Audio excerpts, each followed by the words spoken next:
अस्सलाम वालेकुम व्यूअर्स, उम्मीद है आप सब खैरियत से होंगे। Welcome back to my YouTube channel Warangal cooking. अल्लाह बरकत दे आपके खानों में, आपके रिस्क में। आज हम बना रहे हैं घर का सॉफ्ट और चीज़ी होममेड पिज़्ज़ा। सबसे पहले एक बाउल में हल्का गुनगुना दूध ले लेंगे। उसके अंदर डालेंगे 1 टेबलस्पून फुल जितना चीनी और ईस्ट डाल रही हूँ। फिर इसको हल्का सा हम मिक्स करके साइड में रख देंगे ताकि ये ईस्ट एक्टिवेट हो जाए। इससे हमारा पिज़्ज़ा डो एकदम सॉफ्ट और फ्लफ़ी बनेगा दोस्तों। अब इस मिक्सचर को हम 10 से 15 मिनट्स तक रेस्ट पर रख लेंगे, जब तक इसका हल्का फॉर्म और बबल्स ना आने लगे। बबल्स आ जाए तो समझ जाइए ईस्ट अच्छे से एक्टिवेट हो गया है। इसी से ही पिज़्ज़े का डो बिल्कुल सॉफ्ट और बेकरी स्टाइल बनेगा दोस्तों। अब मैं यहाँ ले रही हूँ 1 कप फुल जितना मैदा। इसको हम अच्छे से छान लेंगे। अब इसमें थोड़ा सा नमक और एक्टिवेट किया हुआ ईस्ट डाल लेंगे दोस्तों। फिर हल्का गर्म पानी डाल के एक अच्छा सॉफ्ट डो तैयार करेंगे। अब डो को कवर करें 1 या 2 घंटे तक रेस्ट पर रखेंगे। जब डो फूल कर डबल हो जाएगा तब समझना कि पिज़्ज़ा बेस के लिए एकदम परफेक्ट तैयार हो गया है। घर पर बना हुआ पिज़्ज़ा बिल्कुल फ्रेश और हाइजीनिक होता है दोस्तों। इसमें आप अपनी पसंद की टॉपिंग्स और ज़्यादा चीज़ डाल सकते हैं। बाहर का पिज़्ज़ा काफ़ी महंगा पड़ता है, लेकिन घर पे कम खर्चे में ज़्यादा क्वांटिटी में बन जाता है। एक बार डो तैयार हो जाए तो पूरी फैमिली मिलकर बांट के मज़े से खा सकते हैं। बच्चों को भी होममेड पिज़्ज़ा बहुत पसंद आता है और घर का बना हुआ टेस्ट अलग होता है दोस्तों। अब मैं यहाँ पर थोड़ा सा ऑयल डालकर उसको अच्छे से मिक्स कर लूँगी। एक टाइट डो तैयार कर लेंगे। अब तैयार किया हुआ डो पर थोड़ा सा सूखा आटा लगा रही हूँ दोस्तों। फिर इसको हाथों से अच्छे से प्रेस और स्प्रेड कर रही हूँ ताकि पिज़्ज़ा बेस परफेक्ट बने। देखिए डो कितना सॉफ्ट और फ्लफ़ी तैयार होता है। इसको अच्छे से मसल लेंगे और मल लेंगे। परफेक्ट पिज़्ज़ा डो बनाने के लिए डो को अच्छे से गूंदना बहुत ज़रूरी होता है दोस्तों। कम से कम 8 से 10 मिनट तक डो को स्मूथ और सॉफ्ट होने तक गूंदना चाहिए। जितना अच्छा डो गूंद लेंगे पिज़्ज़ा उतना ही सॉफ्ट, फ्लफ़ी और टेस्टी बनेगा। अब हम यहाँ एक बाउल लेके उस डो को कवर करेंगे। पहले मैं यहाँ ऑयल लगाकर उसको 1 या 2 घंटे तक रेस्ट पर रखना होता है ताकि ये ईस्ट अच्छे से काम करे। थोड़ा पेशेंस रखना ज़रूरी है।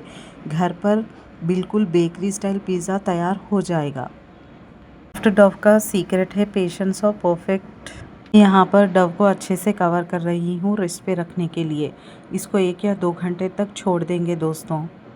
देखो जी डो कितना अच्छे से रेज़ हो गया है कि अब पिज़्ज़ा बिल्कुल बेकरी स्टाइल बनने वाला है दोस्तों। और अब एक हल्का सा पंच, बस इसी से डो और भी सॉफ्ट हो जाएगा। जितना अच्छा डो रेज़ होगा पिज़्ज़ा उतना ही चीज़ी और फ्लफ़ी बनेगा। घर का बना पिज़्ज़ा हो तो मज़ा ही अलग आता है। कुकिंग का सबसे ब्यूटीफुल पार्ट यही होता है दोस्तों, जब आप अपने हाथों से कुछ बनाते हो और उसका मज़ा फैमिली और फ्रेंड्स के साथ शेयर करते हो। जो डो रेज़ हो रहा है ना दोस्तों, एक सैटिस्फैक्शन मोमेंट होता है। देखने में सिंपल लगता है, लेकिन इसी मेहनत में घर का बना पिज़्ज़ा इतना टेस्टी बनता है ना दोस्तों। आप लोग डेफिनेटली ट्राई करिए। अब मैं यहाँ पिज़्ज़ा डो को अच्छे से एक बेकिंग ट्रे में डाल रही हूँ। यहाँ सर्किल पिज़्ज़ा नहीं, स्क्वायर पिज़्ज़ा बना रही हूँ। हम डो को ट्रे के अंदर निकाल कर अच्छे से स्प्रेड कर लेंगे। हल्का सा सूखा हुआ आटा लगाकर इसको इवेंटली फैला लेंगे ताकि पिज़्ज़ा बेस बिल्कुल परफेक्ट और शेप हो गया। अब इसको फॉर्क से हल्का हल्का फोक करेंगे। छेद बना रहे हैं। इसे बेकिंग के टाइम पर डो ज़्यादा फूलेगा, नहीं तो बेस इवन रहेगा। हम रेडी पिज़्ज़ा बेस पर टेस्टी पिज़्ज़ा सॉस लगा रहे हैं दोस्तों। अच्छे से पूरे बेस पर इवेंटली स्प्रेड करेंगे और हल्का, ताकि इसको हर बाइट में परफेक्ट फ्लेवर आए। ये सॉस ही पिज़्ज़ा को एकदम चटपटा और यमी टेस्ट देता है। और मैं थोड़ा सा मायोनीज़ भी ऐड कर रही हूँ। इसको भी हम अच्छे से डाल लेंगे। फिर थोड़ा सा चीज़ स्लाइसेस भी डाल लेंगे। आप चाहे तो ग्रेटेड चीज़ भी डाल सकते हैं। मेरे पास चीज़ स्लाइसेस अवेलेबल है तो मैं ये ही डाल रही हूँ। सबसे पहले मैं यहाँ पर प्याज डाल रही हूँ दोस्तों। फिर मैं यहाँ पर शिमला मिर्च और फ्रेश टमाटर के छोटे छोटे स्लाइसेस करके डाल रही हूँ।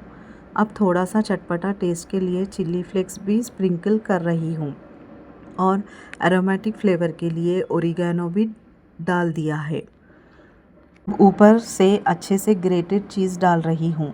चीज़ जितना ज़्यादा होगा पिज़्ज़ा उतना ही ज़्यादा चीज़ी और यमी बनेगा। और हाँ, यहाँ ब्लैक ऑलिव्स नहीं है तो कोई बात नहीं, होममेड पिज़्ज़ा है तो अवेलेबल है, उसी से बेस्ट बना रहे हैं। टेस्ट में कोई कॉम्प्रोमाइज़ नहीं होगा। मैं यहाँ पर थोड़ा सा चिकन भी ऐड कर रही हूँ दोस्तों। होममेड चिकन पिज़्ज़ा है ये।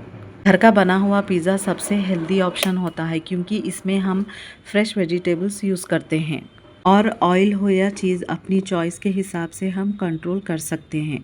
बाहर के पिज़्ज़े में प्रिजर्वेटिव्स और एक्स्ट्रा ऑयल होता है, लेकिन घर का पिज़्ज़ा फ्रेश और हाइजीनिक होता है दोस्तों। और सबसे अच्छी बात यह है कि जब आप घर पर मेहमानों के लिए या फैमिली के लिए बनाते हो तो उसमें प्यार और केयर का टेस्ट और भी ऐड हो जाता है। Homemade food is always best food. यहाँ पर थोड़ा सा टमाटो केचप भी ऐड कर रही हूँ दोस्तों। अब ये पिज़्ज़ा ओवन में जाएगा और कुछ ही मिनट्स में गर्मा गर्म चीज़ी डिलाइट बनकर वापस आएगा। अब ये पिज़्ज़ा ओवन में जैसे ही जाएगा ना दोस्तों, कुछ ही मिनट्स में ये बिल्कुल गोल्डन और चीज़ी परफेक्शन बन जाएगा। देखना जब चीज़ मेल्ट होके स्ट्रेच होगी ना, तब असली मज़ा आएगा। घर का बना पिज़्ज़ा हर बाइट में प्यार और फ्रेशनेस का टेस्ट देता है। थोड़ी देर का वेट है और फिर गर्मा गर्म होममेड पिज़्ज़ा रेडी हो जाएगा दोस्तों। आप लोग देख सकते हैं मेरा गर्मा गर्म होममेड पिज़्ज़ा रेडी हो गया है। देखिए पिज़्ज़ा ओवन से बिल्कुल गर्मा गर्म रेडी होकर बाहर आ गया है। चीज़ कितना ब्यूटीफुली मेल्ट हुआ है और ऊपर से गोल्डन सा लुक आया है। अब हम पिज़्ज़ा को कटर से लॉन्ग लॉन्ग स्लाइसेस में कट कर रहे हैं। देखिए कैसे चीज़ स्ट्रेच हो रहा है, बिल्कुल परफेक्ट चीज़ी पुल आ रहा है। हर स्लाइस में एकदम soft cheesy and crispy base के साथ रेडी है। घर का बना पिज़्ज़ा हर स्लाइस में हैप्पीनेस और मज़ा देता है दोस्तों। अब बस सर्व करने का टाइम है और देखना सब लॉन्ग फिंगर लिकिंग करते रह जाएंगे। यही है असली होममेड मैजिक, जिसे टेस्ट भी है, प्यार भी है और फ्रेशनेस भी है। हर स्लाइस में खुशी और हर बाइट में सेटिस्फैक्शन। बस एंजॉय करो, गर्मा गर्म खाते रहो और फैमिली के साथ इस मोमेंट को सेलिब्रेट ज़रूर करिए। Thank you. अल्लाह हाफिज़।